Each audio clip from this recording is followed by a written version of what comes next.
अस्सलाम वालेकुम व्यूअर्स, कैसे हैं आप सब लोग। उम्मीद करती हूँ बिल्कुल ठीक ठाक होंगे। Welcome back to channel, welcome back to another video. तो आज हम लेकर आए हैं आपके लिए एक बहुत ही छोटी क्यूट हमारे लिए और एक्साइटिंग वीडियो।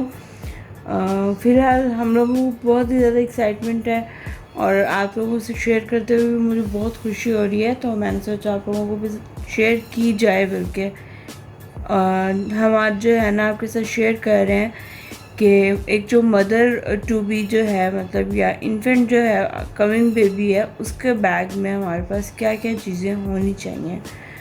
तो जो है ना हम अनपैक करके मैं सारा सामान इसमें रख चुकी हूँ। अब मैं आपको इसको अनपैक करके दिखाऊंगी कि मैंने इसमें क्या क्या रखा है चीज़ें और उनकी सेटिंग कैसी होनी चाहिए। तो हम ओपन कर लेते हैं इस ज़िप को और मैं आपको बता देती हूँ कि इसमें फ़िलहाल क्या क्या चीज़ें मैंने रखी हैं और इन दी एंड मैं आपको बताऊँगी कि क्या क्या इसमें मिसिंग है, वो आपने कब रखना होता है। तो सबसे पहले तो आप बैग देख लें, आपके पास एक अच्छा सा बेबी बैग होना चाहिए। ठीक है, जो चॉइस आपकी है, डिपेंडेंट आप पे करता है कि आप जैसा मर्ज़ी बैग यूज़ कर लें। तो मुझे ये वाला बैग पसंद आया था, इजी भी है और कन्वीनियंट भी। तो सबसे पहले आपने अपने बैग में जो आपके सबसे टॉप पे जो चीज़ होनी चाहिए वो सेट होना चाहिए, जो आपने लेबर रूम या सर्जरी रूम में भेजना होता है बेबी को रिसीव करने के लिए। ठीक है, और एक होना चाहिए आपका आपका जो पास जो है बैग में ऊपर मदर का ड्रेस। ठीक है, उसमें मतलब एक मदर सूट एंड एक बेबी ड्रेस जो मतलब सेट होता है, वो आपने सेट करके रखना होता है कंप्लीट। और वो आपने जो चीज़ें अंदर भेजनी होती हैं वो सबसे आप टॉप पे रखते हैं और बाकी एक्स्ट्रा ज़रूरत की आप हर चीज़ इसमें रखते हैं। तो मैं सबसे पहले आपको बताऊंगी, ये देखें, ये है हमारा बेबी को का रिसीविंग सेट। मैंने 2 बना के रखे हैं, आप 1 2 3 जितना आपके दिल करे आप बना सकते हैं। तो मेरे पास ये जो ड्रेस है, इसमें ये ड्रेस है, ये कंप्लीट मैंने सेट ही लिया था। और इसमें साथ कैप होती है, बिब होती है और ये शॉर्ट्स होती है और इसके अलावा इसमें एक ये रॉम्पर या स्वेटर होता है। ठीक है, ये एक रिसीविंग सेट होता है, ये आपको एज इट इज़ भी मिलता है या फिर आप इसको खुद कस्टमाइज़ कर सकते हैं इस तरह से।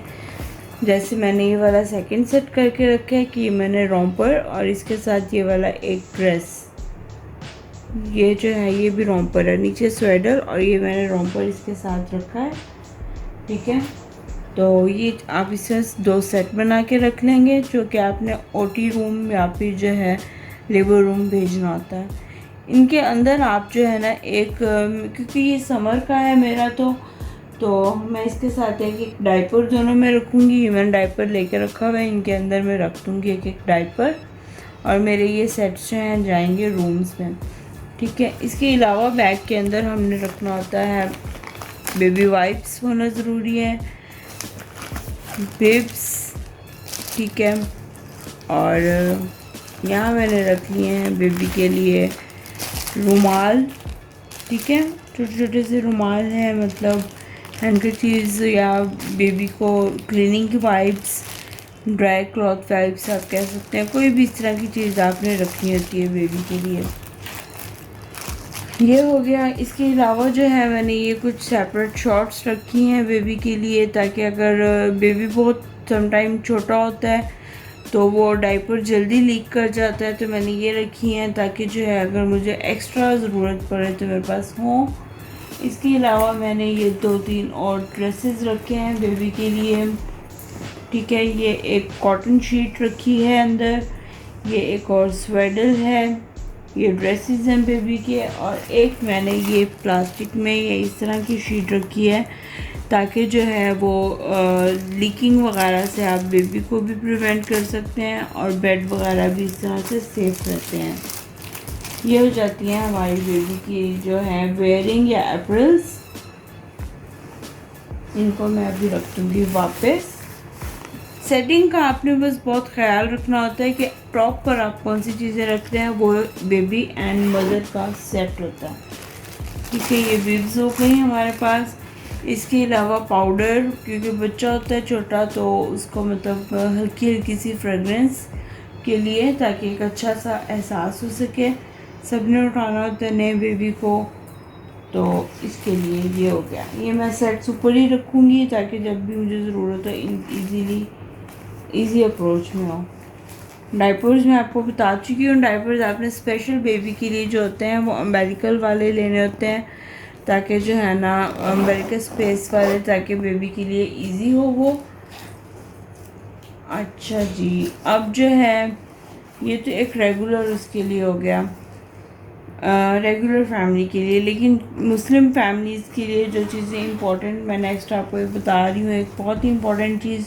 अच्छा, एक आपने फीडिंग बॉटल लाजमी बेबी की रखनी होती है, बिकॉज हॉस्पिटल हो, बेबी की फीडिंग बॉटल के जब तक बेबी को फीड नहीं करवा लेते तब तक वो आपको ऑफ नहीं करते हैं, डिस्चार्ज नहीं मिलता है।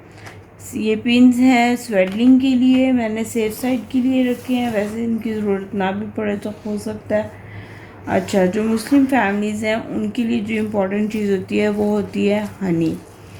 तो मैंने हनी जो है ना वो इस बॉटल के अंदर डाल के रखा है, और इसको बैग में, मेरे पास प्योर हनी है, मैंने खुद एक्सट्रैक्ट करवाया है। आप लोग किसी भी कंपनी का जो आपको वर्थ बाइंग लगे हनी लेके यूज़ कर सकते हैं, हनी।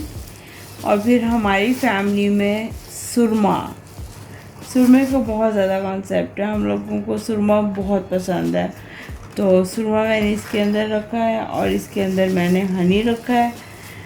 और बस ये छोटी सी मतलब थोड़ी सी चीज़ें होती हैं जो कि आपने बेबी के बैग में लाजमी रखनी होती हैं, जो आप हॉस्पिटल कैरी करके लेकर जाना होता है अपने बैग। तो ये थी आज की वीडियो, और मुझे कमेंट सेक्शन में लाजमी बताइएगा कि आप लोग इनके अलावा और कौन कौन सी चीज़ें बैग में रखते हैं। मेरा ख्याल है कि आपको बहुत ही मिनिमम सा बैग रखना चाहिए, ताकि आपको मतलब कैरी करने में, और क्योंकि अगर आप जितनी ज़्यादा चीज़ें करें आपको वापसी पर उतना होता है। इसके अलावा आपको जो है ना जाने से पहले जो चीज़ें रखनी होती हैं वो एक अलग सेपरेट बैग में अपने 2 प्लेट्स, 2 कप, एक थर्मोस और जो है और गिलास वगैरह, इस तरह की किचन एक्सेसरीज होती हैं कुछ जो आपने रखनी होती हैं, ताकि अगर इन कंडीशन आपको वहाँ पर स्टे करना पड़े तो आपके पास सारी चीज़ें अपनी अवेलेबल हों। और एक वॉशरूम के लिए बाथ सोप वगैरह आपने रखना होता है, ताकि वहाँ पर आपको वॉशरूम यूज़ करने में आपका सारा कुछ सब सामान जो है वो अपना हो। तो जनाब, ये थी आज की वीडियो। आई होप कि आप सब लोगों को बहुत ज़्यादा पसंद आई होगी। कमेंट सेक्शन में लाजमी बताइएगा कि आप लोग इसके अलावा और क्या क्या चीज़ें बैग में रखते हैं। तो मिलते हैं आपसे अपनी नेक्स्ट वीडियो में, दुआ में याद रखिएगा। अल्लाह हाफिज़।